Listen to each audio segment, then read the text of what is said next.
हरे कृष्ण कृष्ण कृष्ण हरे हरे, हरे राम राम राम हरे। तो आज हमारा थोड़ा सौभाग्य है कि 2-3 दिन के लिए हमारे बीच में इस ग्रेस प्रेमदास प्रभु जी बता रहे हैं, और ये बहुत बड़े स्कॉलर हैं और हमें भक्ति के तत्व के ज्ञान के से हमें अवगत कराएंगे। तो आज उनका लेक्चर है और कल मंगल आरती के बाद में लेक्चर है। मंगल आरती का लेक्चर जो है वो माधुरी काव्य एक बड़ी अच्छी ग्रंथ है जो विश्वनाथ चक्रवर्ती ठाकुर ने रच किया था, और उसमें डिफरेंट लेवल्स ऑफ डिवोशन कैसे प्रोग्रेस होता है उसके बारे में बताया जाएगा। तो बड़ा अच्छा पीपीटी प्रेजेंटेशन के साथ प्रेजेंट करेंगे, और आज हमें हरिनाम की महिमा के बारे में भी आपके समक्ष अपने विचार प्रस्तुत करेंगे। स्पेशली प्रभुपाद जी कैसे चाहते थे और प्रभुपाद जी ने क्या बताया है, आचार्य ने क्या बताया इसके बारे में। तो इनका हम वेलकम करते हैं। हरि बोल कहते हैं 3 बार, हरि बोल हरि बोल हरि बोल हरि बोल। इनके बारे में मैं थोड़ा सा बताना चाहूंगा। इस केस में दास प्रभु जी परम पूज्य श्री राधा स्वामी जी महाराज के शिष्य हैं। उन्होंने अमेरिका की यूनिवर्सिटी ऑफ फ्लोरिडा गैल्सवेल से एरोस्पेस इंजीनियरिंग में मास्टरी प्राप्त की थी। अध्ययन के दौरान उनका संपर्क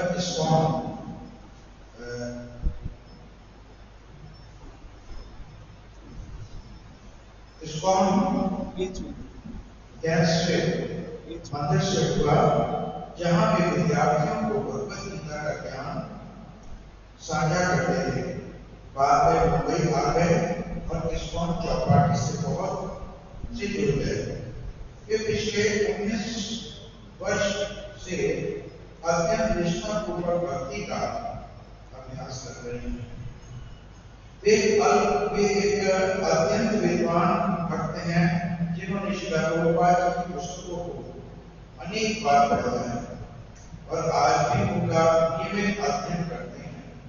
साथ ही उन्होंने अन्य गौड़ीय वैष्णव आचार्यों के ग्रंथों का भी गहन अध्ययन किया है। उन्होंने 1966 में से 1977 तक श्री प्रभुपाद के सभी पत्रों का भी अध्ययन किया है। उन्होंने अनेक गौड़ीय वैष्णव शास्त्रों का व्याख्यान किए हैं, जिसमें महत्वपूर्ण गौड़ीय वैष्णव सिद्धांतों की गहन व्याख्या की जाती है। इसके अतिरिक्त उन्होंने विभिन्न उत्सवों पर भी अनेक प्रेरणादायक कक्षाएं दी। भारत तथा विश्व के विभिन्न भागों में स्थित उनके इस्कॉन मंदिरों में उन्होंने प्रवचन दिए तथा विश्व भर के अनेक भक्तों का मार्गदर्शन किया। इसके अतिरिक्त वे एक सफल व्यवसायी तथा लेखक भी हैं। उनकी हाल में प्रकाशित एक प्रसिद्ध पुस्तक 20+ must know facts about Hinduism, इसके हिंदी एवं मराठी संस्करण क्रमशः सनातन धर्म, संशय भंजन तथा हिंदू धर्म शंका निर्मूलन शीर्षकों से प्रकाशित हुए। ये पुस्तक जो है यहाँ उपलब्ध होगी, आप सब लोग इसको जरूर लिखिए और पढ़िए। बड़ा इन्होंने मेहनत करके पुस्तक लिखी है, जिसमें सनातन धर्म के विभिन्न पहलुओं को बड़े अच्छे तरह से वर्णित किया है। यहाँ अवेलेबल होगी, तो आप जरूर खरीदिएगा और ले जाइएगा, और एक तो और ले जाइएगा अन्य लोगों को देने के लिए भी, क्योंकि प्रभुपाद जी और गौड़ीय वैष्णव आचार्य पर आधारित ये बहुत अच्छी पुस्तक है। उनका एक यूट्यूब चैनल भी है जहां भक्तगण उनके सभी प्रवचनों का लाभ ले सकते हैं। साथ ही वे फेसबुक एवं इंस्टाग्राम पेजों के माध्यम से भी उनसे जुड़ सकते हैं। उन्होंने एक व्हाट्सएप समूह भी बनाया है, जिसमें वे नियमित रूप से श्रील प्रभुपाद तथा वैष्णव आचार्य की महत्वपूर्ण शिक्षाएं एवं लीलाएं साझा करते रहते हैं। इच्छुक भक्त इस समूह से जुड़कर इस दिव्य अमृत का लाभ कर सकते हैं। हम पुनः सुरेश प्रेम दास का स्वागत करते हैं और आशा करते हैं आप बड़े ध्यानपूर्वक श्रवण कीजिएगा। प्रवचन के बाद प्रश्नोत्तरी भी हो सकती है, हाथ मिला करके प्रश्न कीजिएगा। प्रोग्राम के दौरान केवल अपना मोबाइल पर साइलेंट पे रखिएगा, किसी को बात करनी है तो बाहर जाकर बात करिएगा, लेकिन यहाँ कक्षा के दौरान आपने जो है शांति बनाए रखना। हरे कृष्ण। हरे कृष्ण। हरे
ओम अज्ञानतिमिरन्दस्य ज्ञानाञ्जनशलाकाय चक्षुरुन्मिलितं येन तस्मै श्रीगुरुवे नमः। श्रीचैतन्यमनोभीष्टं स्थापितं येन भूतले स्वयं रूपदामयं ददाति स्वपदान्तिकं। वन्देऽहं श्रीगुरुं श्रीयुतात्मकमलं श्रीगुरुं वैष्णवांश्च श्रीरूपं सागरजातं सागरा रघुनाथं वितं तं सजीवं साद्वैतं सावधूतं परिजनसहितं कृष्णचैतन्यदेवं श्रीराधा कृष्णपदां सागरा ललिता श्रीविशाखान्वितांश्च। हे कृष्ण करुणा सिन्धु दीनबन्धु जगत्पते गोपेश गोपिकाकान्त राधाकान्त नमस्ते। तप्त काञ्चन गौरंगी राधे वृन्दावनेश्वरी वृषभानुसुते देवी प्रणमामि हरिप्रिये। वाञ्छाकल्पतरुभ्यश्च कृपा सिन्धुभ्येव च पतितानां पावनेभ्यो वैष्णवेभ्यो नमो नमः। नमः ओं विष्णुपदाय कृष्णप्रेष्ठाय भूतले श्रीमते भक्तिवेदान्त स्वामी निधि नामिने। नमस्ते सारस्वते गौरवाणी प्रचारिणे निर्विशेष शून्यवादी पाश्चात्यदेशतारिणे। जय श्री कृष्ण चैतन्य प्रभु नित्यानंद श्री अद्वैत गदाधर शिवासादि गौरभक्तवृंद। हरे कृष्ण कृष्ण कृष्ण हरे हरे, हरे राम राम राम हरे हरे। ये आवाज़ थोड़ा अलग आता है माइक में, आवाज़ थोड़ा अलग आता है शायद, है ना? हाँ, हरे कृष्णा, आई थिंक एको हो रहा है शायद, और हरे सो मेरा ये परम सौभाग्य है कि आज मुझे इस्कॉन अमृतसर मंदिर में आप सबकी सेवा का बहुत बड़ा अवसर मिला है। तो मैं सबसे पहले धन्यवाद देना चाहूँगा हितवेश महामन प्रभु जी को, जिनके संपर्क में आके मैं इंद्र प्रभु के संपर्क में आया, और उसके बाद हितवेश इंद्र प्रभु जी को, जिनके द्वारा मुझे आज इस्कॉन मंदिर में बहुत बड़ा अवसर मिला सेवा का। तो मैं प्रयास करूँगा कि आचार्य द्वारा जो भी मैंने सुना है उसको मैं आपके सामने प्रस्तुत करूँ, और आप सभी को धन्यवाद देना चाहूँगा जो अपना कीमती समय निकाल के अलग अलग जगह से आए यहाँ पे, और सभी का आशीर्वाद चाहूँगा। हरे थोड़ा आवाज़ ठीक से आ रही है?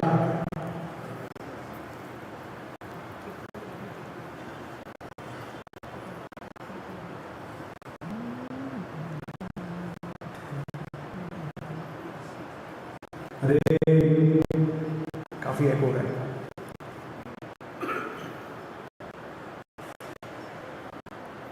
अरे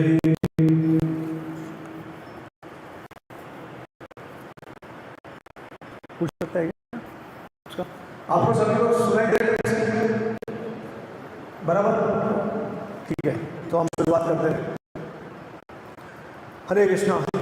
आज का जो विषय है हरि नाम की महिमा, तो बहुत ही अच्छे चैप्टर में हमको हरे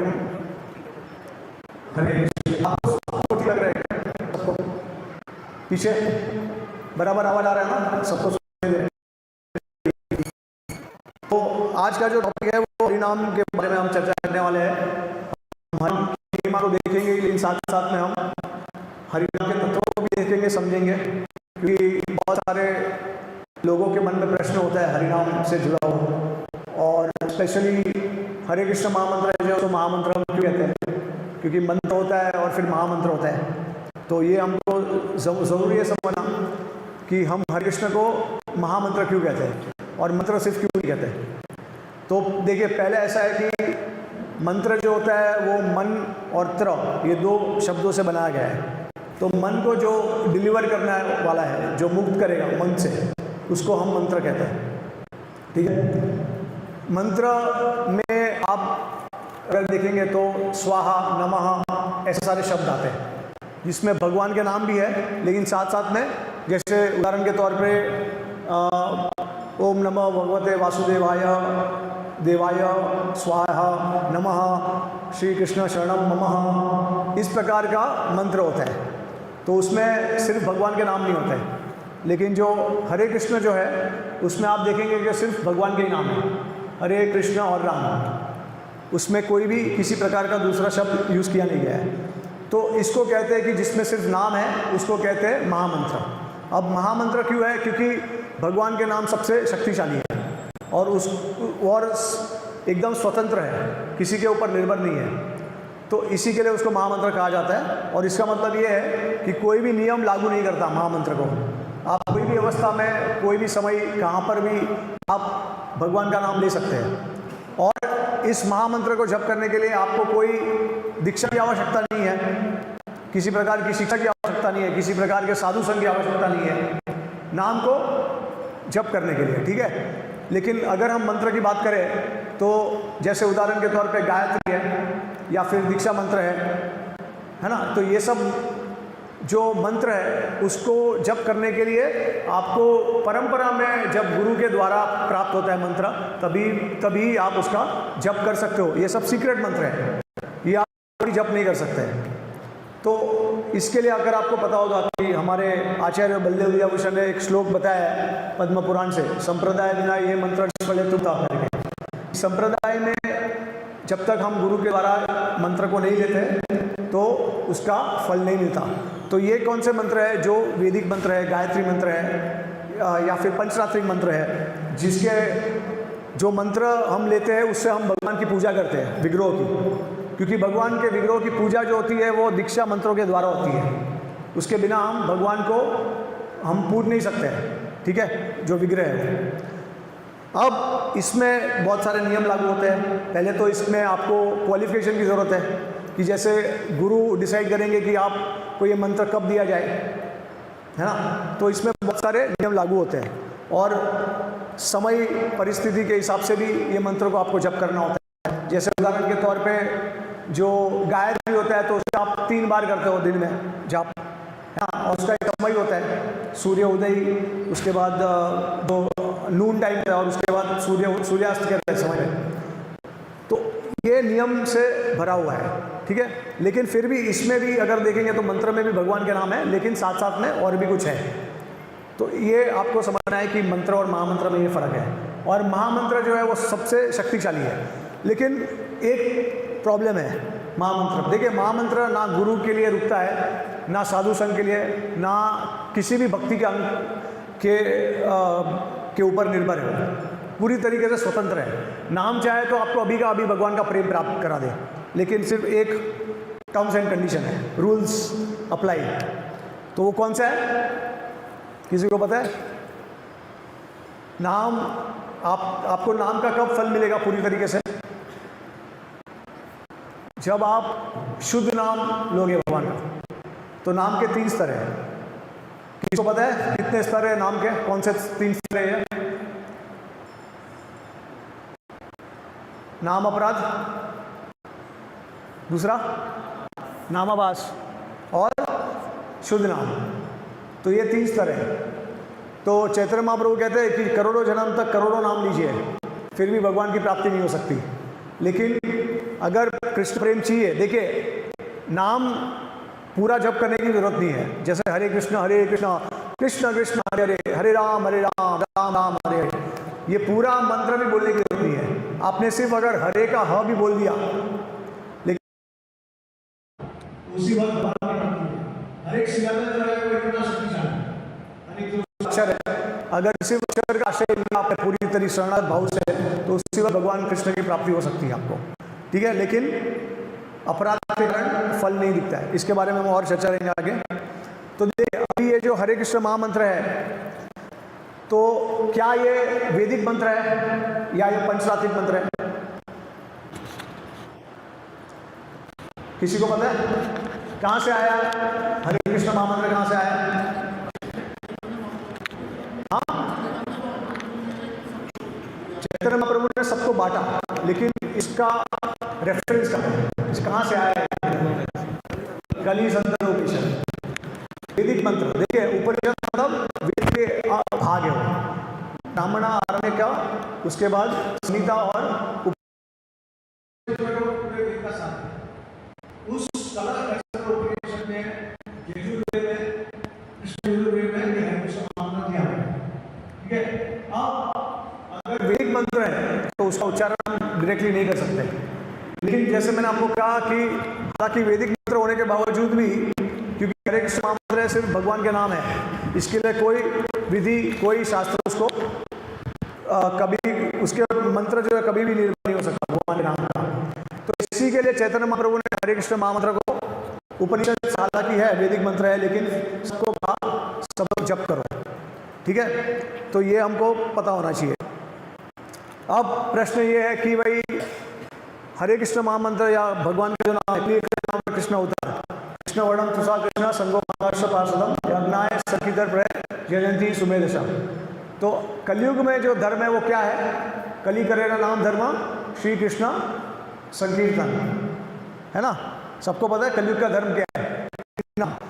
तो प्रश्न ये है कि पहले क्या ये हरिनाम था, और पहले के युग में लोग हरिनाम क्यों नहीं लेते थे? अच्छा, सतयुग में क्या था? भगवान को जानने का मार्ग क्या? हाँ, तपस्या, मेडिटेशन। उसके बाद त्रेता युग में क्या था? यज्ञ। उसके बाद द्वापर युग में अर्च विग्रह का सेवा, पूजा, और कलयुग में हरिनाम संकीर्तन।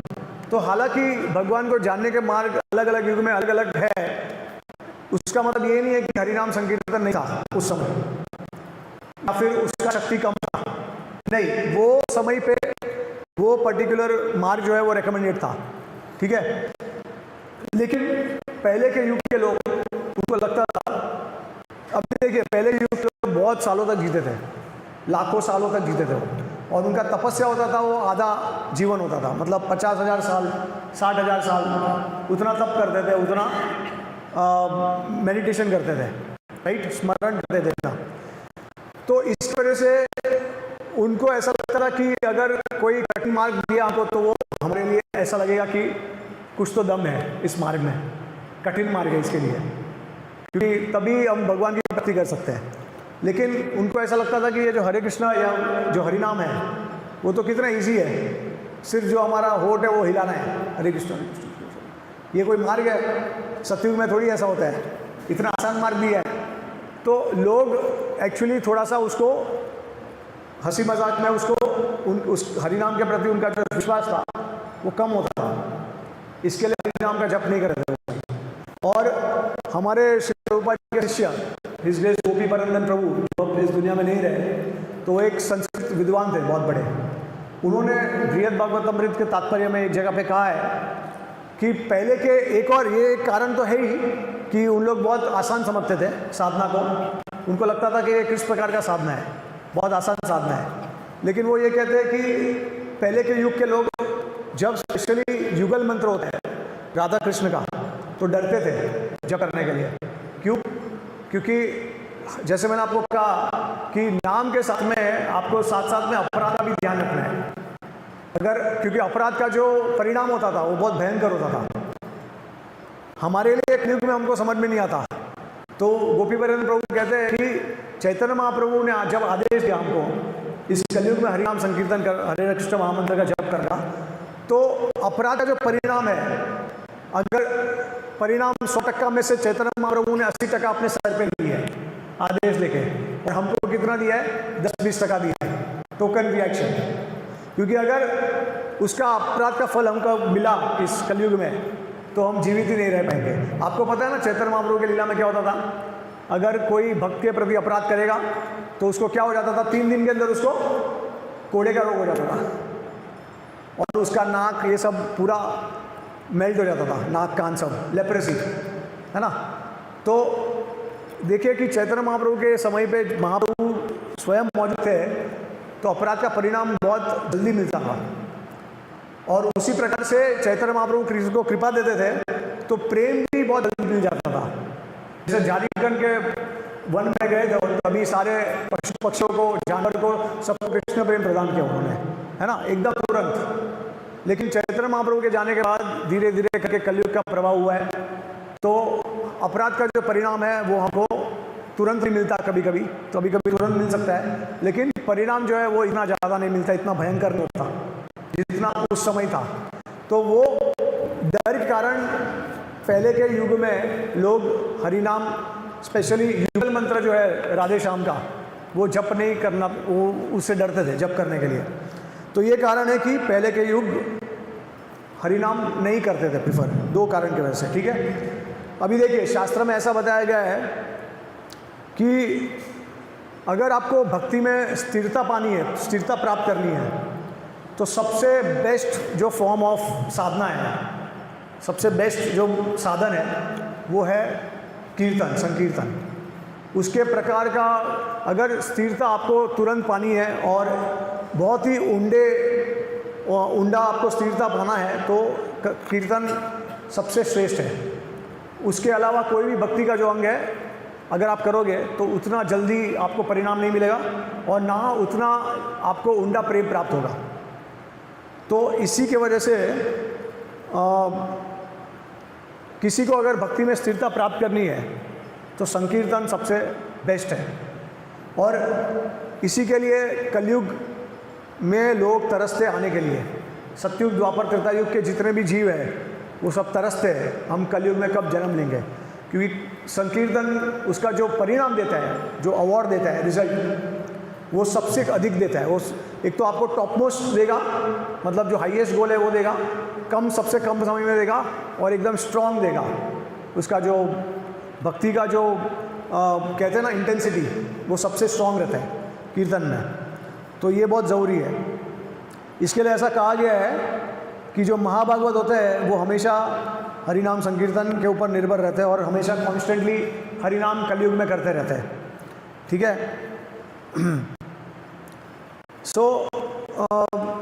एक और चीज़ बताई गई हमारे आचार्यों ने, उन्होंने कहा है कि जहाँ पे हरिनाम होता है वहाँ पे सबसे ज़्यादा आपको भक्त का संग भी मिलता है। तो पहले के युग में इतना आपको भक्तों का संग नहीं मिलेगा जितना जब हरिनाम संकीर्तन कलयुग में आएगा तभी आपको प्राप्त होगा। तो ये भी हमारे आचार्य कहते हैं। फिर जैसे मैंने आपको कहा कि जो प्रेम प्रदान होता है हरिनाम से वो सबसे ऊंडा होता है, बहुत ही गहरा होता है वो, जो आपको कोई दूसरे साधन से प्राप्त नहीं होगा। फिर ऐसा कहा गया है कि देखिए अर्च विग्रह जो है, जैसे आपको पता है कि द्वापर युग का धर्म है, ठीक है, लेकिन अगर देखेंगे श्री गौरदाय भगवान की, श्री राधा माधव भगवान की, श्रील प्रभुपाद की, तो अगर आप देखेंगे जो अर्च विग्रह की हम पूजा करते हैं ना, तो हमारे वृंदावन दास ठाकुर ने चैतन्य भागवत में कहा है कि अर्च विग्रह में जो प्राण आते हैं वो कीर्तन के द्वारा आते हैं। अगर आपको इतना शक्तिशाली है तो पद्म पुराण में इसके लिए फिर वो उदाहरण प्रमाण देते जीव गोस्वामी, वो कहते हैं कि इसका प्रमाण पद्म पुराण में है। तो भगवान कहते हैं कि मैं वैकुंठ में निवास नहीं करता, मैं भक्तों के हृदय में निवास करता हूँ, जो भक्त मेरा गुणगान करते हैं पूरे समय 24 घंटे। तो उस भक्तों के हृदय में मैं हमेशा निवास करता हूँ जो मेरा गुणगान करते हैं, तो कीर्तन करते हैं। तो कीर्तन अलग अलग प्रकार के होते हैं, नाम कीर्तन होता है, रूप कीर्तन होता है, गुण कीर्तन होता है और लीला कीर्तन होता है। नाम रूप गुण लीला, तो इस अलग अलग प्रकार के कीर्तन होते हैं। तो सबसे श्रेष्ठ जो है इन चारों में वो नाम कीर्तन है, नाम संकीर्तन, ठीक है। हमारे आचार्य कहते हैं कि नाम संकीर्तन जो है, भगवान के नामों का जो उच्चारण है वो सबसे पावरफुल है। फिर ऐसा बताया गया है कि शास्त्र में बताया गया है कि जिसके हृदय में गोविंद है, ठीक है, जिसके हृदय में गोविंद का स्मरण है तो वो कलयुग होने के बावजूद भी सत्युग हो जाता है, और जिसके हृदय में गोविंद का स्मरण नहीं है तो सत्युग होने के बावजूद भी कलयुग हो जाता है। ये स्मरण जो है वो कैसे आया हमको गोविंद का, तो आचार्य बताते हैं कि सबसे बेस्ट तरीका जो स्मरण का है वो भी कीर्तन है। स्मरण जैसे हम मेडिटेशन करते हैं, लेकिन मेडिटेशन में हमारा ध्यान बहुत भटकता है और मन जो है वो हमारा बहुत विचलित होता है। तो उस मन को वश में लाने के लिए भी सबसे बेस्ट फॉर्म ऑफ मेडिटेशन, सबसे बेस्ट मेडिटेशन है वो कीर्तन है।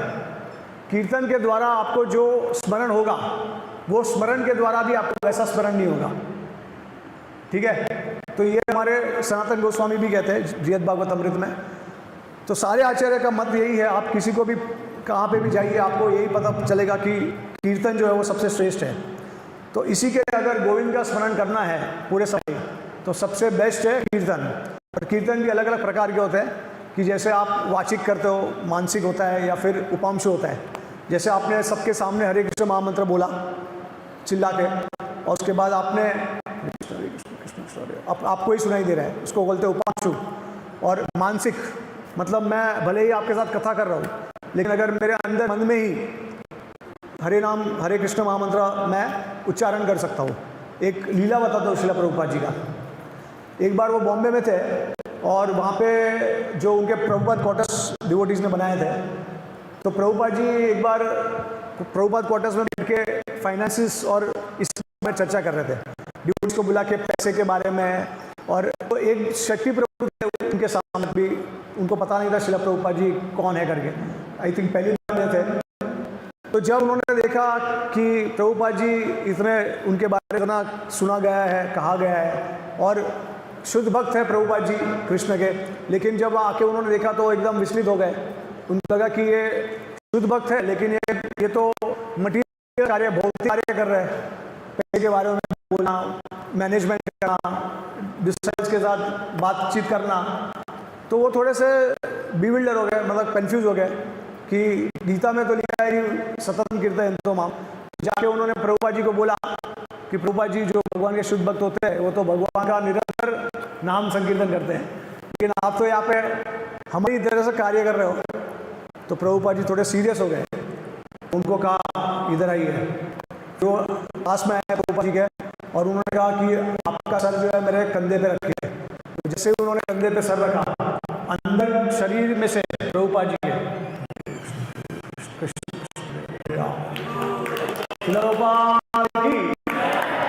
तो ये नित्य सिद्ध जो भक्त होते हैं उनको कोई बाहर से कोई खावा करने की जरूरत नहीं है। हरिनाम संकीर्तन उनके अंदर ही चले रहता है पूरे टाइम। आप देखेंगे तो व्रज में भी ऐसे होता है, व्रज की महिमा भी ऐसी है, धाम की महिमा। हर एक कण कण जो है वो भगवान राधे श्याम का नाम लेता है। आपको नहीं सुनाई देगा क्योंकि आप भाव और प्रेम के स्तर पे नहीं हो। कल भी हम जो चर्चा करेंगे उसमें हम देखेंगे कि किस प्रकार से भक्तों को कौन से लक्षण प्रकट होते हैं, कौन से स्तर पे। ठीक है, तो भगवान के साक्षात दर्शन कब होते हैं? क्योंकि एक प्रश्न ये भी है, जैसे बाहर वाले पूछते हैं तुम बड़ी बड़ी भगवान की बातें करो तो तुमको ही भगवान दिखते नहीं है और तुम क्या हमको बताओगे, तो हम क्यों करें भगवान की भक्ति, है ना? तो भक्तों को ही भगवान नहीं दिखते हैं साक्षात। देखिए अर्च विग्रह में हम विश्वास रखते हैं कि भगवान है, लेकिन क्या भगवान आपके साथ लीला कर रहे हैं? क्या भगवान ने ऑल्टर में जंप मार के आपके पास आपको आके आलिंगन कर रहे हैं? नहीं। एक पास्टर याद है मुझे प्रभुपाद जी का। तो एक बार प्रभुपाद जी जो थे वो झांसी में थे और सबसे पहले उनके डिसाइपल प्रभाकर मिश्रा करके थे, आचार्य प्रभाकर मिश्रा। 1954 की ये बात है। तो बहुशील प्रभु करके एक प्रभुपाद जी के शिष्य है। जब सतस्वरूप महाराज सबका इंटरव्यू ले रहे थे प्रभुपाद लीलामृत के लिए, तो उन्होंने बहुशील प्रभु जी का इंटरव्यू लिया और बहुशील प्रभु जी ने उनका एक्सपीरियंस शेयर किया। तो ये सिद्धांत प्रभु जी जो है प्रभु डिसाइपल सिद्धांत क्योंकि जो प्रभुपाद मरीज है उसने रिकॉर्ड किया हुआ है शिला प्रभुपाद का। तो 1954 में शिला प्रभुपाद जी झांसी में थे और मंदिर में थे उस समय। और प्रभाकर मिश्रा जो थे, अभी देखिए शिला प्रभुपाद जी पहली बार प्रभाकर मिश्रा को मिले तो उन्होंने कहा कि मुझे सपना आया और मैंने सपने में देखा कि कल मैं आपको मिलने वाला हूँ और कल मैं आपको मेरा शिष्य बनाना हूँ। तो प्रभुपाद जी को पता चल गया, तो वो प्रभाकर मिश्रा को अपना शिष्य बना लिया उन्होंने। फिर जन्माष्टमी था, प्रभाकर मिश्रा दिल्ली चले गए थे, उनको कुछ काम था, तो रात को थोड़ा लेट गए थे वापस। तो अचानक से देखा उन्होंने प्रभुपाद जी मंदिर हॉल है और एकदम भाव विभोर में प्रभुपाद जी नाच रहे, एकदम आनंदित है, भगवान का कीर्तन कर रहे हैं कंटिन्यूसली नॉन स्टॉप। तो अचानक से वो देखते हैं कि प्रभुपाद जी के शरीर में एक बड़ा कदम का हार आ गया है। और वो कहते हैं कि नॉर्मली कदम का जो फूल का जो साइज होता है वो टेनिस बॉल नहीं होता, वो नॉर्मली गोल्फ बॉल की तरह होता है, छोटा छोटा। लेकिन यहाँ पे उन्होंने देखा कि उनका जो साइज है कदम का वो टेनिस बॉल के बड़ा बड़ा है। और वो चौंक गए, वो बोले कि यहाँ पे दूर दूर तक कदम का फूल ही मिलता, हार तो दूर की बात है और इतने बड़े बड़े और की बात है। लेकिन प्रभुपाद जी के शरीर में गार्ड से आ गया। और बाद में उन्होंने ये भी कहा कि इसकी जो खुशबू थी, ये जो हार की, ऐसा प्रतीत हो रहा था कि आज तक दुनिया में मैंने ऐसा कभी सुगंध महसूस नहीं किया और ऐसा लग रहा था कि ये स्वर्ग से आया है। तो प्रभुपाद को जाके उन्होंने कहा कि प्रभुपाद के साथ आचार्य प्रभाकर मिश्रा जो है वो रथ यात्रा करते थे उधर लोकली, कभी कभी प्रचार में जाते साथ में। तो प्रभुपाद जी को जाके उन्होंने पूछा कि प्रभुपाद जी ये कदम का हार कहाँ से आया आपको मिला? तो प्रभुपाद जी भावावेश में थे, उन्होंने उत्तर नहीं दिया। तो फिर उन्होंने सोचा कि ठीक है कल सुबह को पूछूंगा। तो जा गए, कल बाद सुबह को पूछा प्रभुपाद जी को। तो प्रभुपाद जी को पूछा, प्रभुपाद जी ये कदम का हार कहाँ से मिला आपको? तो प्रभुपाद जी ने हाँ मैं एक्चुअली कल थोड़ा आनंद में था, भगवान के लिए कीर्तन कर था और भगवान बहुत कृपालु थे। उन्हें जब मैं कीर्तन किया भगवान साक्षात आए मेरे पास, उन्होंने अपने गले का हार देके मुझे पहना दिया और जैसे मैं उन्हें पैर छूने गया तो भगवान अदृश्य हो गए। तो ये आचार्य प्रभाकर मिश्रा कहते हैं श्रीला प्रभुपाद जी के बारे में। तो देखिए प्रभुपाद जी नित्य सिद्ध है और प्रेमी भक्त है। तो प्रेमी भक्त के लिए भगवान जो अर्श विग्रह है वो कुछ भी कर सकते हैं, तो हमारे सामने स्थिर है, लेकिन एक्चुअली में अर्श विग्रह की लीला अलग ही होती है। ठीक है, तो इस प्रकार से जो अर्श विग्रह में भी जो प्राण आते हैं वो कीर्तन के माध्यम से आते हैं। और हाँ, आचार्य प्रभाकर मिश्रा ये भी कह रहे थे कि प्रभुपाद जी ने लास्ट 3-4 दिन से बिना कुछ खाए पिए वो सिर्फ कीर्तन ही कर रहे थे। मतलब प्रभुपाद जी उनको कहते हैं कि 3-4 दिन से मैंने कुछ खाया पिया नहीं है, मैं सिर्फ कीर्तन। तो शायद भगवान मेरा प्रयास देख के वो खुश हो गए और उन्होंने आके मुझे गार्लैंड पहनाया। तो इस प्रकार से प्रभुपाद जी ने कहा था। तो आचार्य कहते हैं कि कीर्तन जो है वो स्मरण से कई ज़्यादा अधिक श्रेष्ठ है। और स्मरण अगर आपको समाधि भी प्राप्त हो जाती है, अगर आप सिद्ध भी हो जाते हो, तभी भी जो स्मरण है उससे कई ज़्यादा साधक के रूप में कीर्तन करके तो उसका लाभ ज़्यादा मिलता है। तो इतना बताया आचार्यों ने कीर्तन के बारे में। फिर वो उन्होंने ये भी कहा है कि अगर हम भगवान विष्णु का स्मरण कर रहे हैं तो उससे हमारे पाप जो है नष्ट होने के लिए काफ़ी समय लगता है, लेकिन वो बहुत आसानी से हो जाता है सिर्फ हमारे होठ को हिलाने से, भगवान का नाम लेने से। ठीक है। फिर ऐसा भी कहा गया है कि किसी व्यक्ति ने अगर वसुदेव को या भगवान की पूजा 100 जन्मों तक की होती है, तब जाके हरिनाम उनके होठों पे आता है, जीवा पे आता है। फिर वो ये भी कहते हैं कि हालांकि कितने हमारे भक्ति के अंग हैं, 9 विधा भक्ति है। श्रवणम, कीर्तनम, स्मरणम, पदसेवनम, अर्चनम, वंदनम, दास्यम, साख्यम, आत्मनिवेदनम। तो देखिए, अब ये हमारे शास्त्रों में बताया गया है कि कोई भी एक अंग करने से भगवान की प्राप्ति हो सकती है ना।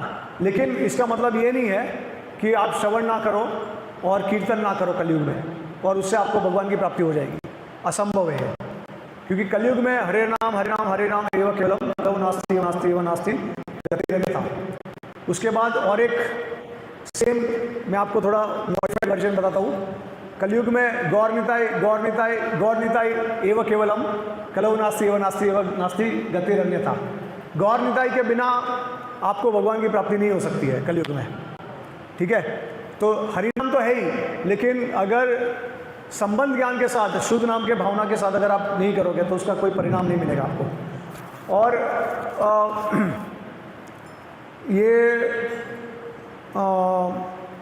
एक सेकेंड, हाँ,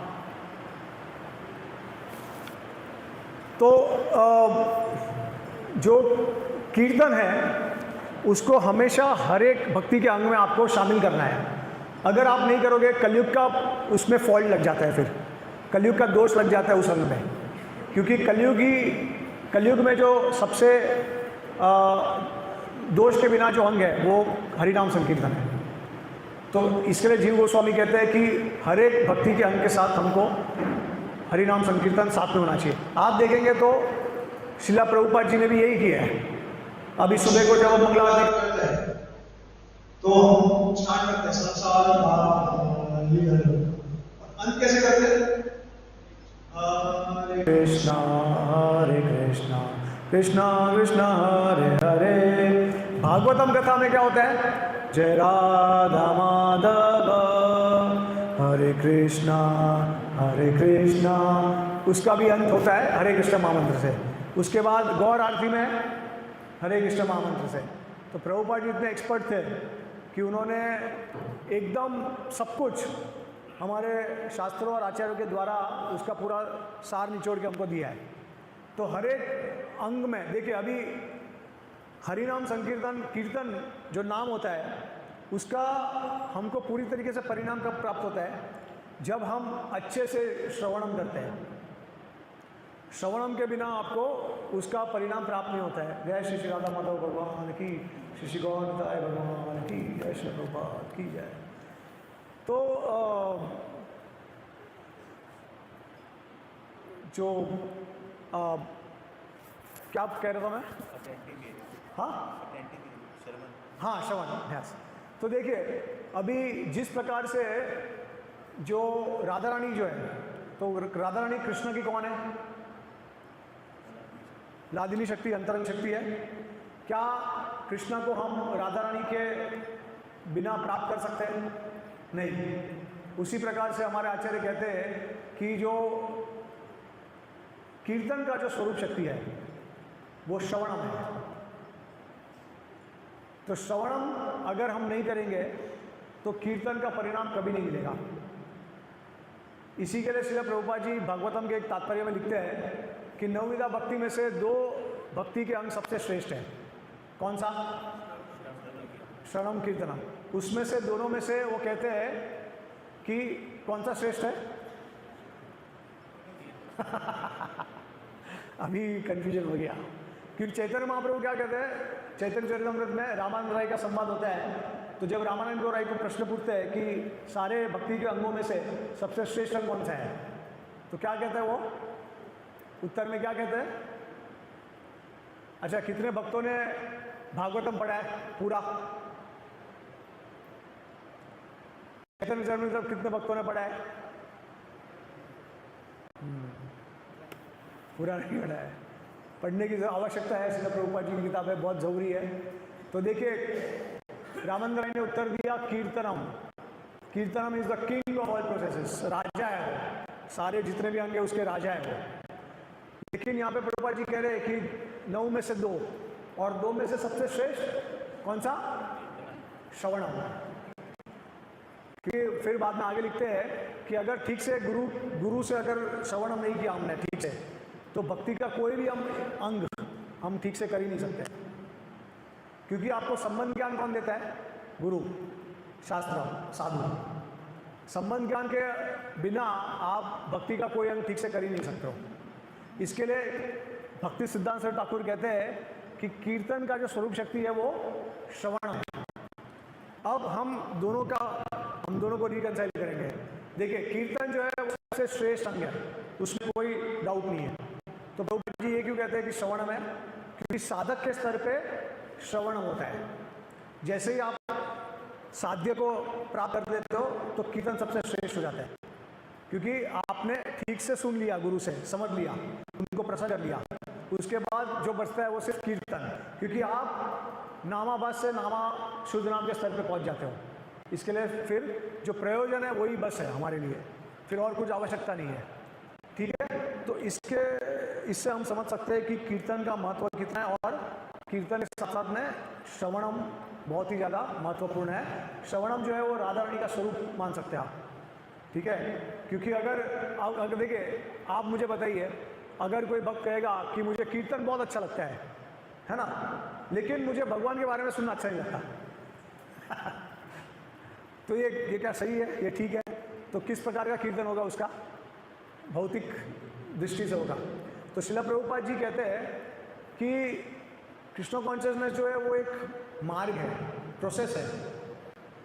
वो प्रोसेस को जब फॉलो करोगे तब आपको उसका परिणाम दिखेगा। और वो कहते हैं कि अगर ये प्रोसेस को फॉलो नहीं करते हैं, देखिए प्रोसेस से क्या क्या आता है? प्रोसेस में हम नवविधा भक्ति के अंग करते हैं, लेकिन साथ साथ में गुरु कृपा, वैष्णव कृपा, गुरु वाणी, गुरु के आदेश को पालन करना, चरित्र को अच्छा रखना, सदाचार रखना, जो गुरु ने जो उनके किताबों में जो आदेश दिया है वो पालन करना, रेगुलेटरी प्रिंसिपल फॉलो करना, ये सब प्रोसेस में आता है। ये प्रोसेस को अगर आप नहीं करोगे तो प्रभुपाद जी कहते हैं कि जैसे अगर मैं आपको पिस्तौल लेके आपके सामने रखूं और उसमें से चलाऊं बंदूक, अगर गोली नहीं होगी तो क्या फ़र्क पड़ेगा? सिर्फ आवाज़ आएगा, टक टक टक टक टक, लेकिन कुछ होगा नहीं। तो उन्होंने बोला कि आप जितना चाहे कीर्तन कर लो, कुछ भी कर लो, वो सिर्फ मैकेनिकल साउंड आएगा आपके मुंह में से, उसमें भगवान मौजूद नहीं होंगे। देखिए, नाम अपने आप को प्रकट करता है, भगवान अपने आप को प्रकट करते हैं नाम में, हमारे जीवा में, और डांस करते हैं, ऐसा आचार्य कहते हैं। लेकिन वो कब होगा? भगवान जब चाहेंगे तब। ऐसा नहीं है कि भाई हमने 64 माला कर दी रोज, तो अभी भगवान मुझे मेरे इक्वेशन के हिसाब से मुझे भगवान 2 साल के अंदर दर्शन देने चाहिए। अगर 2 साल के अंदर दिया तो पूरा गलत है, नहीं। इसके बाद है कि करोड़ों नाम लीजिए, फिर भी भगवान की प्राप्ति नहीं होगी। लेकिन प्रोसेस को फॉलो करोगे तो इसी जीवन में आपको भगवान की प्राप्ति आसानी से हो जाएगी। आप समझे? तो देखिए, बहुत भक्तों के मन में ये थोड़ा सा मिसकंसेप्शन है, और कभी कभी लोग सोचते हैं कि हम 16 माला तक एक बार चले गए तो काम हो जाता है। 16 माला, 32 माला, 64 माला, ऐसा कुछ नहीं है। आपका क्वालिटी के ऊपर सब पूरा जो जीवन का चित्र है वो आपके जप को शुद्ध बनाता है। ऐसा नहीं है कि वो समय पे आपने अटेंटिवली चैंट किया, 1 साल अटेंटिवली चैंट किया, 2-3 साल इधर उधर चैंट किया, उससे कुछ नहीं होगा। आपका जो भगवान सारी और भावग्राही है, वो आपके पूरे भक्ति का सार है। आपने पूरे जीवन में भगवान को कौन से भाव से पूजा है? नम्र भाव से, शरणागत भाव से पूजा है आपने भगवान को। आपके हृदय में भाव है, वैष्णव को प्रसन्न करने का भाव है है ना, तो भगवान प्रसन्न हो ही होंगे। लेकिन अगर आपके अंदर ये भाव ही नहीं है, भले आप कितनी भी माला कर लो, देखिए कॉन्स्टेंटली चैंट करना कोई बड़ी बात नहीं है, हर रोज चैंट करना, बहुत घंटों तक चैंट करना, उसमें कोई बड़ी बात नहीं है। आपको पता है मायावादी भी करते हैं। चैतन्य चरितमृत के लीला में जब रघुनाथ भट्ट गोस्वामी महाप्रभु को मिलने जाते हैं, तो उनको बीच में रास्ते में एक रामदास विश्वास करके एक व्यक्ति मिलते हैं। तो रघुनाथ भट्ट गोस्वामी उनसे बहुत प्रभावित होते हैं, क्योंकि बहुत नम्र स्वभाव से सबका सेवा करते हैं वो, एकदम नम्र स्वभाव से, और 24 घंटा भगवान राम का नाम लेते रहते हैं, राम राम राम राम राम राम, और ऐसे भाव के और सबकी सेवा करते हैं। तो रघुनाथ भट्ट गोस्वामी लगता है कि ये तो महाभगवत वैष्णव लग रहे हैं। और रघुनाथ भट्ट गोस्वामी के हाथों में एक बैग रहता है, तो वो बैग भी उनसे ले लेते हैं और बोलते हैं कि नहीं आप मत ले जाइए, मैं आपका दास हूँ।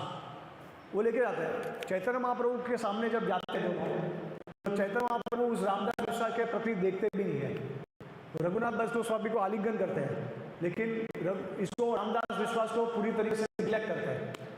तो बाद में कृष्णदास कविराज गोस्वामी लिखते हैं कि इनको क्यों आलिंगन या इनको क्यों महाप्रभु कृपा नहीं प्रदान करते हैं, क्योंकि हालांकि वो वैष्णव की सेवा कर रहे हैं, हालांकि बाहर के दृष्टि से नाम जप कर रहे हैं, जितना नाम हम लोग नहीं कर सकते उतना नाम जप कर रहे हैं, लेकिन अंदर उनका कारण क्या होता है नाम जपने का।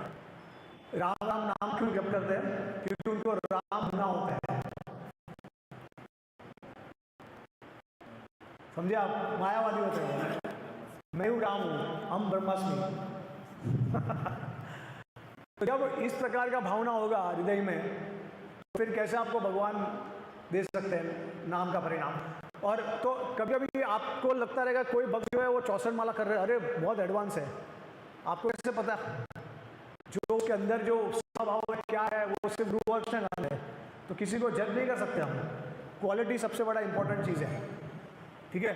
और हमारे श्रील प्रभुपाद जी ने एक ऐसा सिस्टम बनाया है कि हमको ऐसा कोई ज़रूरत नहीं है 64 माला या 128 128 माला करने का या उससे ज़्यादा करने का। प्रभुपाद जी ने कहा है 16 माला करो अटेंटिवली, रेगुलेटिव प्रिंसिपल्स फॉलो करो स्ट्रिक्टली, और भगवान के प्रचार में आप साइड का करो, मेरी बुक्स किताबें पढ़ो, एकदम उन्होंने बहुत उसके ऊपर एम्फेसिस दिया है। अगर आप ये करोगे और अगर आप अपना ये जीवन भगवान को समर्पित करते हो, तो प्रभुपाद जी कहते हैं मैं गारंटी देता हूँ इसी जन्म में आपको मैं भगवान के धाम में लेके जाऊँगा। और मैंने आज यहाँ पे कोट पढ़ा, उसमें तो मैं देख के और चौंक गया, क्योंकि प्रभुपाद जी क्या लिखते हैं इसमें, आपको सुनाता हूँ। तो मैं उसका फोटो भी लिया, फिर मैं प्रभु जी को पूछने वाला था कि ये कहाँ से लिया है। तो इसमें लिखा गया है, प्रभुपाद जी कहते हैं if you simply follow this 4 regulative principles and chant 16 rounds, इतना ही बताया। फिर कहते हैं I will personally come and take you back to Godhead, even if you fell into the darkest region of hell, I will come there and pull you by your hair. तो प्रभुपाद जी कह रहे हैं यहाँ पे, वो तो इतना ही कह रहे कि रेगुलेटिव प्रिंसिपल्स करो, 16 राउंड अटेंड करो। अगर आपने इतना किया तो मैं आपको वचन देता हूँ कि मैं खुद आऊँगा आपको लेने के लिए, और अगर आप सपोज बाई चांस नरक में भी जाओगे तो नरक में भी मैं आपका पीछा नहीं छोड़ूंगा, वहाँ से भी आपको आपकी शिका को पकड़ के मैं आपको लेके जाऊँगा। श्रील प्रभुपाद की। तो ये तो एकदम ज़्यादा ही मसी हो गया प्रभुपाद जी का। इसी संदर्भ में एक और मुझे प्रभुपाद का लीला याद आया कि एक बार तमाम प्रभुपाद जी के साथ कोलकाता में थे, और प्रभुपाद के शिष्य जो थे वो नियम पालन नहीं कर पा रहे थे, 4 नियम में से एक नियम तोड़ रहे थे। तो उन्होंने फ़ोन पे बताया, उनके कोई मैनेजर थे, उनको फ़ोन पे बताया कि भाई हाँ प्रभुपाद जी ये नियम का पालन नहीं कर पा रहे। तो प्रभुपाद जी बहुत स्ट्रिक्ट थे उस समय,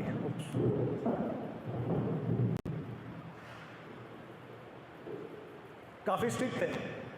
तो प्रभुपाद जी ने कहा कि अगर ये शिष्य जो है अगर वो नियम का पालन नहीं करेगा तो आज के बाद मैं उसका परित्याग करता हूँ। तो कृष्ण महाराज थे, उन्होंने वो थोड़े भयभीत हो गए कि अरे प्रभुपाद जी इतने स्ट्रिक्ट हो गए। प्रभुपाद जी कि प्रभु क्या सही में आप किसी विषय बात कर सकते हो? तो प्रभुपाद जी ने एक्चुअली में उनको ऑनेस्टली बताया कि मैं कभी भी किसी भी शिष्य को त्याग नहीं कर सकता। हरि बोल। और उसके बाद देखिए तमाम पूछते प्रभुपाद जी को कि प्रभुपाद जी ये आपकी असीम कृपा है। तो वो चौंक गए ऐसा उत्तर सुनने। तो उन्होंने कहा कि प्रभुपाद जी आप धन्य हो, क्योंकि आप इतना बड़ा हमारे लिए रिस्क ले रहे हो। तो प्रभुपाद जी ने क्या कहा पता है कि आपको नहीं पता, आप जानते नहीं हो, लेकिन नित्यानंद प्रभु की जो कृपा है वो अनगिनत है। तो नित्यानंद प्रभु का जो आवेश है शिला प्रभुपाद जी में, उसके द्वारा हमको कृपा प्रभुपाद की प्राप्त है। एक जगह पे प्रभुपाद जी एक बार ऐसा हुआ था कि मॉन्ट्रियल में लेक्चर दे रहे थे, तो बहुत ही स्ट्रिक्ट लेक्चर था और अंत में वो बोलते हैं कि जब तक भक्त 100% 100% शुद्ध नहीं है तब तक भगवान के धाम में नहीं जा सकते। तो जितने भी भक्त हुए थे सबका सिर ऐसा हो गया, कोई प्रभुपाद जी के साथ नजर नहीं मिला पाए थे। तो बाद में प्रभुपाद जी को लेक्चर के बाद जब वो नीचे उतरे और फिर वॉक के सब शिष्यों के साथ लगे, तो प्रभुपाद जी पूछ के जब तक 100% नहीं होगा तब तक कोई नहीं आएगा, ऐसा 2-3 बार कहा। तो शिष्य एकदम चुप ही है। फिर प्रभुपाद जी ने कहा चलो ठीक है 90% अगर शुद्ध हो गए तो चले जाओगे। फिर भी शिष्यों को लगा कि अरे यार ये भी बहुत ज़्यादा है हमारे लिए। तो फिर प्रभुपाद जी आए 75% पे, तो भी उनको लगा कि अरे ये भी ज़्यादा है। तो प्रभुपाद जी ने कहा फिक्र मत कीजिए, सिर्फ मेरी धोती को पकड़ के रखिए, मैं आपको गोलोक के पिछले दरवाजे से लेके जाऊंगा। तो इसलिए प्रभुपाद जी असीम कृपा है। लेकिन इसका मतलब ये नहीं है भाई कि आप 75% भी ना करें मेहनत। 25% पे आ जाओ या 50% पे आ जाओ, ऐसा नहीं होना चाहिए भाई। देखिए अनर्थ निवृत्ति तो होनी चाहिए कम से कम, वरना आप जाओगे गोलोक में और द्वेष लेके जाओगे, बोलोगे कि ये भक्त यहाँ पे कैसे आ गए, इसमें सिर्फ मेरा हक है, मैं एडवांस हूँ, मैं कंपटीशन आ जाएगा वहाँ पे, लेकिन कंपटीशन का कोई काम नहीं है वहाँ पे, तो अनर्थ होगा। तब तक तो आप जा भी नहीं सकते किधर, ठीक है। तो इसके लिए गुरु से प्राप्त ज्ञान बहुत जरूरी है, और संबंध ज्ञान जो है उसके साथ ही हम शुद्ध नाम के स्तर पे पहुंच सकते हैं। तो नाम अपराध अगर हो रहा है तो भक्ति और परिणाम हमको नहीं मिलता है, क्योंकि अपराध है तो क्या होता है, वो हमारे भक्ति के बीज को नष्ट कर देगा पूरा। और हालांकि देखेंगे हरिनाम में इतना शक्ति है, इतना पावर है कि आप जितने भी कर्म हैं, कितने प्रकार के कर्म होते हैं? 3। क्या कौन से नहीं, वो नहीं बोल रहा हूं मैं, जो आप कर रहे हो वो नहीं, जो हमारे संचित कर्म, प्रारब्ध कर्म और क्रियमान। तो संचित कर्म क्या होते हैं, जो बहुत सारे अनगिनत जीवन से हम जो कर्म को गोडाउन बना देते, स्टॉक, जैसे हमने अभी हम कुछ कर्म कर रहे हैं तो इसका परिणाम हमको ये जीवन में नहीं मिलता, इसका परिणाम हमको अगले जीवन में मिलेगा या उसके अगले जीवन में मिलेगा, इस प्रकार से होगा। तो ये गोडाउन में स्टॉक होता है पूरा धीरे धीरे करके, ठीक है, उसको कहते हैं संचित कर्म।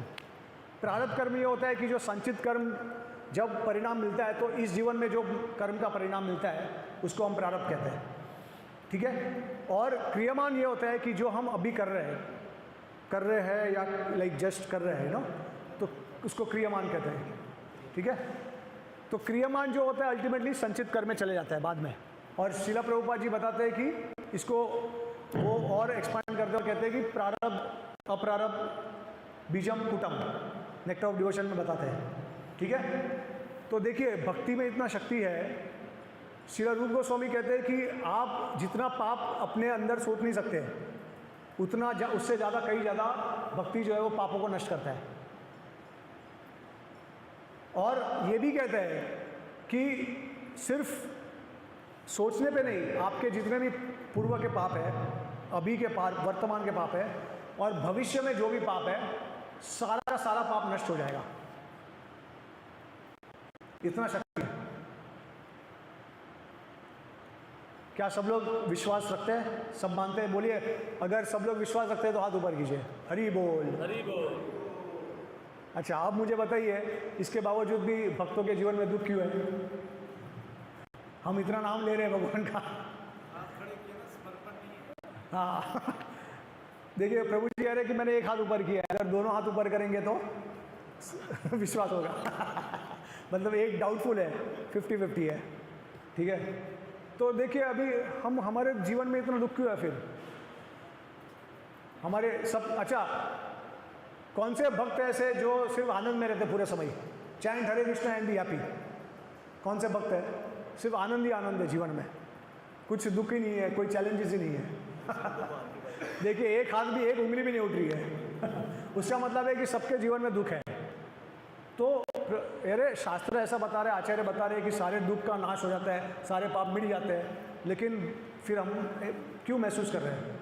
तो देखिए, इसका रहस्य अभी मैं आपको बताता हूँ, क्योंकि ये बहुत ही आपको विश्वास दिलाएगा। तो देखिए, ऐसा है कि भक्ति नष्ट कब करता है, या नाम नष्ट कब करेगा पापों को? जब नामावास के स्तर पर आएंगे, मतलब एक भी अपराध ना करें हम। 10 अपराध भक्तों को पता है, सबको पता है, आप मंगल आरती में शायद करते होंगे 10 अपराध जितने भी है उसका।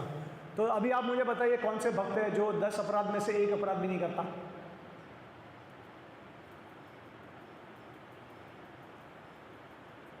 वैष्णव अपराध कितने करते हैं? हाथ ऊपर कीजिए। जाने अनजाने में हो ही जाता है, ठीक है। अच्छा चलो, वैष्णव अपराध भी छोड़ दीजिए, लेकिन एक अपराध ये भी है कि इतना सब सुनने के बाद भी भौतिक चीज़ों से आसक्ति, ठीक है, वो एक अपराध है। उसके बाद हाँ, भक्तिविनोद ठाकुर तो ये कहते हैं, अभी ये सबसे, अभी मुझे नहीं लगता है कि ये मना करेगा कि ये अपराध हम नहीं कर रहे हैं। भक्तिविनोद ठाकुर कहते हैं कि 11वां अपराध क्या है? तो कहते हैं कि इनअटेंटिव रहना चैंटिंग के समय पे, जप के समय ध्यानपूर्वक ना जप करना, वो सबसे बड़ा अपराध। उसके कारण 10 अपराध होते हैं। तो कोई मना नहीं कर सकता है कि अपराध नहीं है अभी। हाँ चलो, ये भी अगर आपने नहीं किया तो अगर भक्ति का परिणाम नहीं दिख रहा है, तो जीव गोस्वामी कहते हैं कि पिछले जन्म में आपने कोई बड़ा अपराध किया है, जो आपको इस जन्म में आके उसका आपको फल भुगतना पड़ रहा है। और उसका उदाहरण क्या है? भरत महाराज। तो जीव गोस्वामी उनके संदर्भ में बताते हैं कि भरत महाराज ने पिछले जन्म में, देखिए कल मैं आपको बताऊंगा कि भाव के स्तर पे ऐसा कोई शक्ति नहीं है जो आपको भाव के स्तर से नीचे गिरा सकता है। एक ही चीज़ है जो आपको भाव के स्तर से नीचे गिराएगी, अपराध। क्योंकि अपराध का परिणाम जो है वो प्रेम के स्तर तक जाता है, बाकी सब जो होता है वो नष्ट हो जाता है। कल हम इसके बारे में देखेंगे सुबह को। लेकिन अपराध अगर आपने किया है, और वो भी एकदम बड़ा अपराध है किसी बड़े वैष्णव के प्रति, तो उसका परिणाम जो है वो भाव के स्तर तक जाता है। और हालांकि भक्त जो है वो आगे भक्ति में आगे बढ़ते हैं, लेकिन पिछले जन्म का अपराध ज़रूरी नहीं है कि आपको उसी जगह पे आके गिरा देगा। आपको आगे बढ़ाएगा भक्ति में और अचानक से आपको गिरा देगा। इसके लिए अपराध से हमेशा बचना चाहिए, डरना चाहिए भक्तों को। वैसे चैतन्य महाप्रभु ने टोकन रिएक्शन दिया है, लेकिन वो टोकन रिएक्शन, उसका मतलब ये नहीं है कि चलो टोकन रिएक्शन दिया है तो इतना ज़्यादा प्रभाव नहीं है। एक अपराध से दूसरा अपराध होता है, दूसरे से तीसरा होता है, पूरा साइकिल होता है स्टार्ट, ठीक है। तो आचार्य कहते हैं कि जब अपराध करते हैं हम, तो भक्ति और नाम अपना परिणाम डिले कर देती है, मतलब उस समय तुरंत नहीं देती है। और जो पाप का जो नाश होने वाला होता है वो पाप नष्ट नहीं होते इतना आसानी से। और वो ये भी कहते हैं कि अगर अपराध का परिणाम, अपराध बड़ा है, तो क्या होता है कि जितने पाप अपने नष्ट किए थे पहले, वो नष्ट किए हुए पाप वापस प्रकट हो सकते हैं अगर आपने अपराध किए तो। आप समझ गए? तो इसके लिए बहुत ज़रूरी है वैष्णव एटिकेट का पालन करना, भक्तों से कैसे बात करना है, कनिष्ठ अधिकारी, मध्यम, उत्तम अधिकारी, ये अलग अलग प्रकार के भक्त हैं, जूनियर सीनियर इक्वल, कैसे आदान प्रदान करना उनके साथ, रिस्पेक्टफुली बात करना, ये जो भी है वैष्णव कल्चर में बहुत ज़रूरी है। तो अगर इसको हम स्ट्रिक्टली फॉलो करेंगे तो हम इन ये प्रभाव से बच सकते हैं, वरना फिर हमारा पाप जो नष्ट किया हुआ पाप है वो कभी कभी वापस भी आ सकता है। ठीक है, तो अभी इसका उदाहरण क्या है शास्त्र में? इसके लिए हमारे जीवन में दुख आता है। श्रीला विश्वनाथ चक्रवर्ती ठाकुर ये कहते हैं कि दो ही कारण है जिसके वजह से भक्तों के जीवन में दुख आता है। दो ही कारण है। एक कारण पहला है भगवान स्वयं हमारे जीवन में दुख देते हैं हर एक भक्तों को जानबूझ के। ये कोई कर्म का प्रभाव नहीं है, उनका कर्म का परिणाम नहीं है। और दूसरा, अगर हम अपराध करते तो देखिए अभी ये प्रश्न है, काफ़ी ये भक्त प्रश्न पूछते हैं कि क्या शुद्ध भक्त के जीवन में ही भगवान हस्तक्षेप करते हैं उनके कर्म में? नहीं, हर एक जो भी भक्त है जिसका लक्ष्य भगवान की प्राप्ति है, जिसने भगवान को अपना प्राइमरी गोल बना दिया है, हालांकि अनर्थ हो गए हमारे में। इसके लिए देखिए रूप गोस्वामी श्रद्धा से प्रेमा के स्तर को श्रद्धा से ही स्टार्ट हो जाता है। वो कहते हैं कि ये उत्तमा भक्ति है। वो ये नहीं कहते कि भाव भक्ति और प्रेम भक्ति से उत्तमा है, वो कहते हैं साधना भक्ति भी उत्तमा भक्ति है। क्योंकि जो हमारा जो इच्छा है भगवान की सेवा करने का वो शुद्ध है। हमारा गोल जो है वो ये है कि हम निस्वार्थ भाव से भगवान की सेवा करें। लेकिन हाँ, अनर्थ है हमारे में, हम कभी कभी स्थिरता के साथ सेवा नहीं करते, कभी कभी ध्यान इधर उधर भटकता है, वो अलग बात है। लेकिन जब सेवा करते हैं तो ऐसा नहीं है कि भाई हम अपने को कुछ प्राप्त करना चाहते हैं उससे, है ना, हम भगवान की खुशी प्राप्त करना चाहते हैं। तो इसके लिए कहते हैं उत्तमा भक्ति। तो श्रद्धा से लेकर प्रेमा तक इसको उत्तमा भक्ति कहते हैं। और भगवान हरेक भक्तों के जीवन में हस्तक्षेप करते हैं। अब दो ही भक्तों के जीवन में दो ही स्तर है, या तो अपराध ना करे या तो अपराध करे। देखिए अपराध का मीनिंग क्या होता है, किसी को पता है? अपराध का क्या उसका जो शब्द का जो अर्थ है वो क्या है? हाँ, अपराध, राध मतलब आराधना। तो जो आराधना करते हैं, अभी आराधना कौन कर रहा है? भगवान का सबसे श्रेष्ठ राधा रानी करती है। तो अप मतलब खिलाफ, तो राधा रानी के खिलाफ जाना अपराध का मतलब है। ठीक है, तो जब हम अपराध करते हैं तो राधा रानी के खिलाफ जाते हैं। अब मुझे ये बताइए कि अपराध भक्त जो होते हैं वो अपराध करे या ना करे, उसको दंड देने वाले कौन होंगे या हस्तक्षेप करने वाले? स्वयं भगवान होंगे। कोई कर्म नहीं होता। देखिए कर्म का कोई इससे लेना देना नहीं है। अपराध अलग है, पाप अलग है। पाप से अभी आप भगवान की और वैष्णव की कृपा प्राप्त कर सकते हैं, लेकिन अपराध करोगे तो धीरे धीरे करके वैष्णव मतलब जो भगवान की कृपा है वो नष्ट हो जा सकती है। ठीक है, तो दो ही स्तर है, अपराध करना और ना करना। तो दोनों ही स्तर में भगवान, देखिए अगर आप अपराध करोगे तो भगवान स्वयं दंड देंगे, उसका मतलब है कि भगवान का हस्तक्षेप है उसमें। अपराध नहीं करोगे तो भगवान अपने भक्तों को दुख देते हैं। क्यों? तो ऐसा कहा जाता है कि when Krishna tests a neophyte it is for his purification, and when Krishna tests a pure devotee it is for his glorification. आप समझ गए? जब भगवान कोई कनिष्ठ भक्तों की परीक्षा लेते हैं तो उनके शुद्धिकरण के लिए होता है वो, और जब किसी महाभागवत वैष्णव को दुख देते हैं तो उनका गुणगान करने के लिए होता है, दिखाने के लिए कि मेरे जो प्रेमी भक्त है वो कोई भी परिस्थिति में कुछ भी आने दीजिए, हमेशा वो मेरा गुणगान करेंगे, हमेशा मेरा शरण लेंगे वो।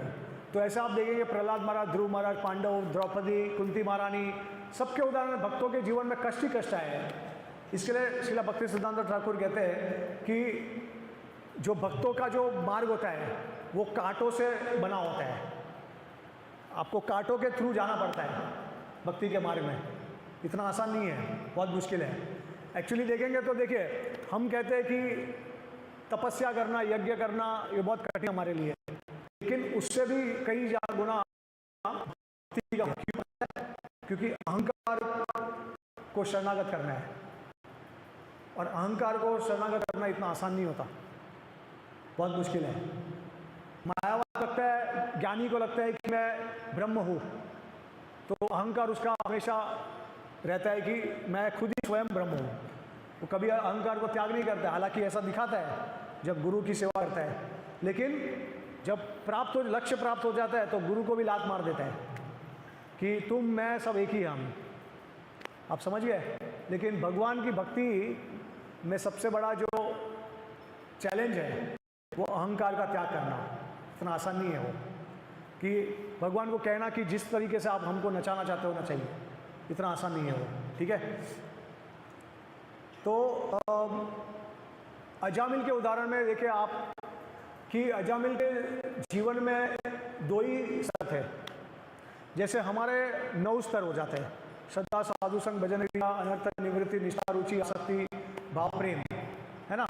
लेकिन अजामिल के स्तर में 2 ही थे, भगवान का नाम लिया और भगवान की प्राप्ति हो गई, क्योंकि अपराध एक भी नहीं था।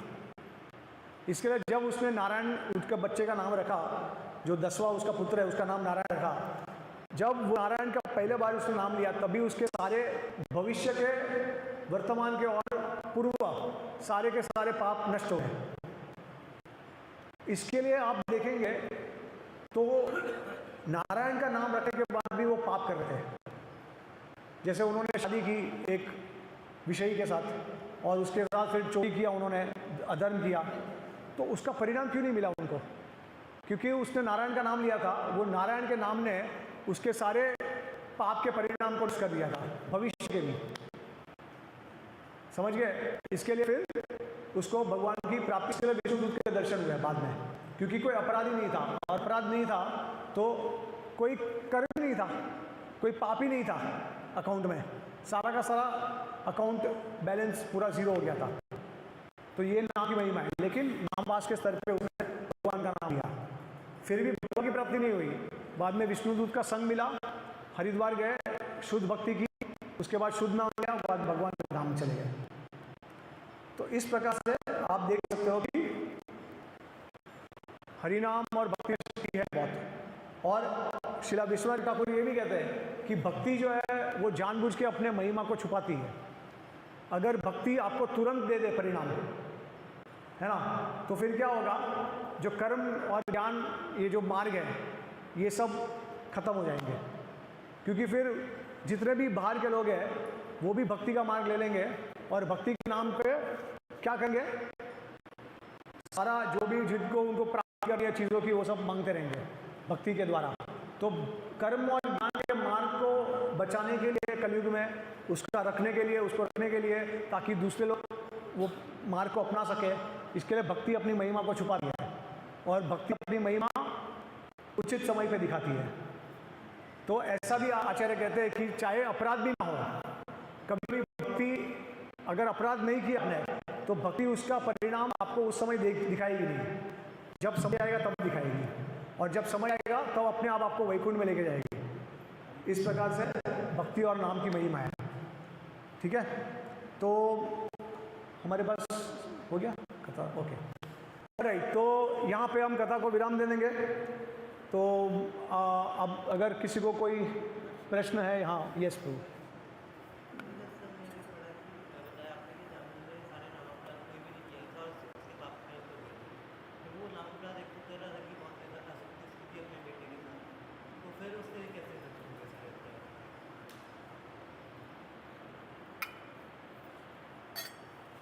देखिए, वो पाप कर रहे थे, ठीक है, और भक्ति में आने के बाद जब आप रिपीटेडली सुनते हो कि भक्ति में आने के बाद हमको ये छोड़ना चाहिए, या करना चाहिए, लेकिन उसका ऐसा कुछ नहीं था। वो भक्ति में, वो भक्ति नहीं, वो भक्त नहीं था, वो कर्मी था। ठीक है? तो इसके वजह से उसको ये अपराध लागू नहीं होता, क्योंकि वो भक्त नहीं बना था। आप समझ गए?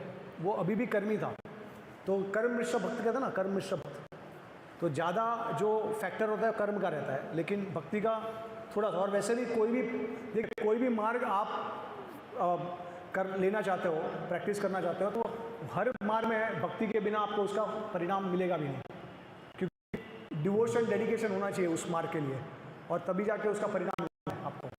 समझ गए? तो वो कर्मी थे, वो भक्ति नहीं थे, नहीं थे। ठीक है? और किसी को कुछ प्रश्न है? कर्मी है, अगर हम उनको नाम के बारे में बताते हैं या उनको प्रेरित करते हैं, कोशिश करते हैं कि मतलब वो है एक्सपर्ट, लेकिन वो नहीं लेते, तो पहले तो क्यों नहीं करें जिससे लोग, जैसे हमें किसी ने लगाया हम भी लोगों को लगा सकें, क्या उसका आइडियल वे क्या है? यस, देखिए हमारे आचार्य कहते हैं, अच्छा ओके, तो प्रभु जी पूछ रहे कि हम नाम की महिमा किसी लोगों को, लेकिन वो सुनते नहीं है। बहुत बार बताने के बाद भी, एक्सप्लेन करने के बाद भी उनको लगता है कि इतना इंटरेस्ट नहीं है। ये एक पहला प्रश्न है। और दूसरा प्रश्न आपने क्या करें जैसे वो, जैसे हमें किसी ने प्रेरित किया हम उनको कर सकें वो? हाँ, तो दूसरे उनको प्रेरित कर सकते हैं। तो देखिए आचार्य कहते हैं कि अगर अंधा व्यक्ति अगर सूर्य के सामने आ गया, समझिए आप, अंधा व्यक्ति जो अंधा व्यक्ति अगर अंधा है, अगर उसके सामने सूर्य भी है तो क्या उसको रोशनी दिखेगी? तो वो कहते हैं कि जब किसी जीव के चरित्र में, उनके जीवन काल में अपराध किए होते हैं उन्हें, तो आप कृपा देना भी चाहोगे ना, तो अपराध के कारण वो ब्लॉक हो जाता है, उनको इंटरेस्ट नहीं आता। लेकिन जब अपराध का परिणाम खत्म हो जाता है तब जाके उनका भक्ति का शुरुआत होता है। तो पिछले जन्म में कुछ ना कुछ शायद उन्होंने कोई अपराध किए जिसके वजह से वो जो टेस्ट है या फिर एक रिसेप्टिविटी है ना कि भाई हाँ आप बता रहे हो और मुझे इंटरेस्ट है, वो इंटरेस्ट इसके वजह से नहीं होता, ठीक है, अपराध की वजह से। क्योंकि सारे अनर्थों का जो मूल कारण है वो अपराध है, तो उसके वजह से। अभी आपको किसी को प्रेरित करना है तो सबका अपना अपना समय होता है। अगर वो समय पे कोई प्रेरित हो जाता है तो अच्छी बात है, लेकिन अगर आपके प्रयास करने पर भी अगर नहीं हो सकता तो हम उनको फोर्स नहीं कर सकते, क्योंकि फिर हम अपराध कर बैठते हैं नाम के प्रति, है ना, ठीक है। हाँ, शुद्ध नाम स्तर तक क्या है? शुद्ध, यस, अभी कल मैं आपको बताऊंगा शुद्ध नाम का स्तर मतलब कौन से स्तर पे आता है। वैसे हमारे आचार्य कहते हैं कि भाव स्तर पे जब आते हैं तभी हम शुद्ध नाम ले सकते हैं, उसके पहले भाव स्तर पे आने के लिए कल मंगला भी आना और उसके बाद 1-1.5 घंटा बैठना तो आप भाव के स्तर पे आ जाओगे। नहीं जो भी है, बट देखिए सारा भक्ति जो है उसके माध्यम से आप भाव के स्तर पे आ सकते हो। तो साधु संग लीजिए, ठीक है, अच्छे एडवांस डिवोटी का संग लीजिए, जो जिसमें द्वेष ना हो, जो अच्छे भक्त हो, निस्वार्थ भावना से आपकी सेवा करें। तो उस प्रकार साधु संघ से धीरे धीरे भजन क्रिया कर करके आपके चरित्र को ध्यान करना है, सदाचार को आपको ध्यान में रखना है कि अपराध ना करो आप। और सेवा भाव के साथ अगर आप जाओगे तो तुरंत आपको मिल सकता है भाव का स्तर। और वो भाव का स्तर क्या है वो मैं आपको कल बताऊंगा। यस,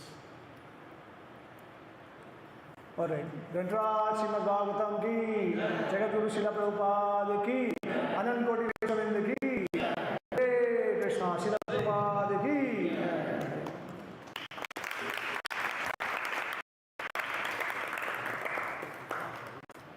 हाँ 225 दोनों, 250 हमारी इसको।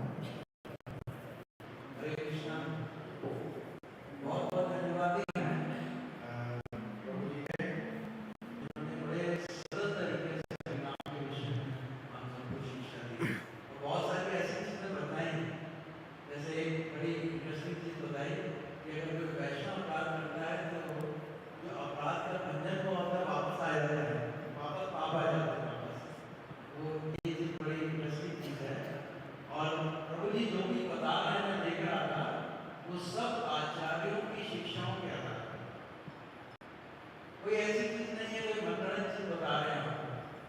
अगर आप इसका बाकी टेस्ट करना चाहते हैं तो इन्होंने जो बुक लिखी है 20 must know facts about Hinduism, यहाँ अवेलेबल है, 225 रुपए की एक पुस्तक है, आप जरूर ले जाइए। मैंने थोड़ा सा देखा तो मैंने देखा कि इसमें बहुत सारे श्लोकास दिए हुए हैं जिनके आधार पे इन्होंने बहुत सुंदर लिखा है। आप जरूर लीजिए, मैं कहूँगा हर एक व्यक्ति यहाँ ले जाए। हमारे पास जो है 25 ही है, 25 है और ऑर्डर कर सकते हैं, लेकिन आप सब लोग ले जाइए, खत्म होते हैं इसका। 250 की है, लेकिन हम डिस्काउंट में आपको 225। ये सारा प्रश्नों और उत्तर के रूप में पूरा जो बुक है, बहुत सारे जो डाउट्स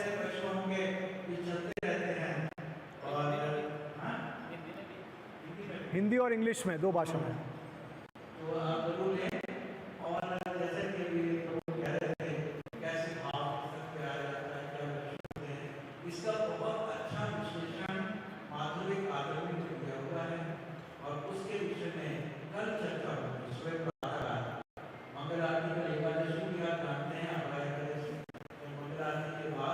यहाँ लेक्चर होगा और यहाँ डॉक्टर स्लाइड से दिखाएंगे भक्ति और एक्सप्लेन करेंगे। सब समझने वाली चीज है, क्योंकि भक्ति हर व्यक्ति कर रहा है, परंतु भक्ति के अंदर भी शुद्ध भक्ति में जाकर के भगवत प्राप्त करना ये कठिन चीज है, टेक्निकल चीज है।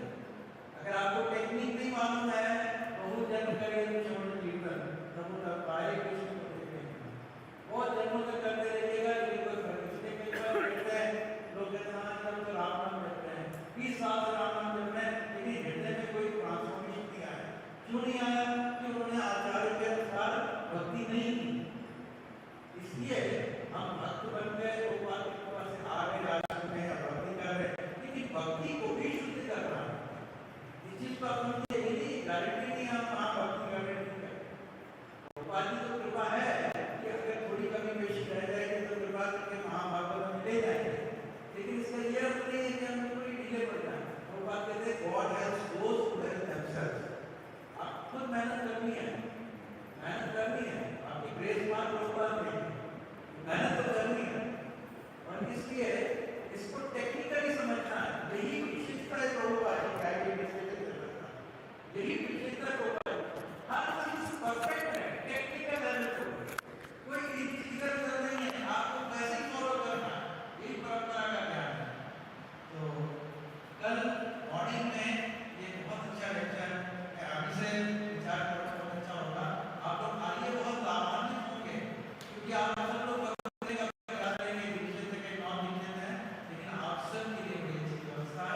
सुबह आइए, प्रातःकाल भगवान की दर्शन कीजिए, एकादशी कथा श्रवण कीजिए और इस लेक्चर में जरूर पार्टिसिपेट कीजिए। तो इसका धन्यवाद करते हैं और सबके लिए प्रसाद की व्यवस्था से प्रसाद बांटी जाएगी। कल अगर आप बस एक दिन आप कल सुबह एक दिन आप 5 बजे उठ जाइए तो आपको आप जो भी स्तर पे हो सब प्रे के स्तर पे आ जाओगे।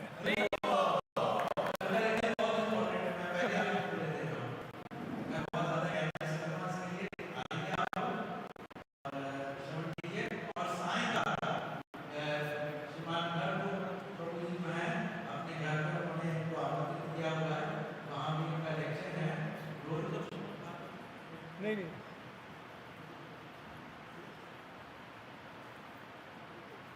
गुरु तत्व के विषय में ये बड़ा इंपॉर्टेंट टॉपिक है।